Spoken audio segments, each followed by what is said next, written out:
Hey guys, today I'm gonna quickly show how to change the petrol cap strap. Mine is broken, so I have to change that. So just use like a pick or a screwdriver and then go ahead and remove it from the actual cap. Mine is broken, the other piece is in a bin. And then get your new one. Okay, to install the new strap, just like this into place. There you go, that's on now. And then you simply just put this bit in the car. Okay, so this bit here just attaches into there.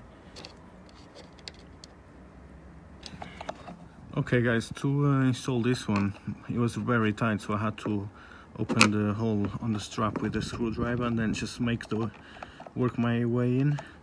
So now it's fitted, as you can see, and yeah, sorted. So for the new strap you pay £3. For the whole thing you pay about between 20 and 50 pounds. So I think for £3 that's the way forward. If anyone is interested, I got it from AliExpress and it takes about 3 weeks from China. Okay, thanks for watching.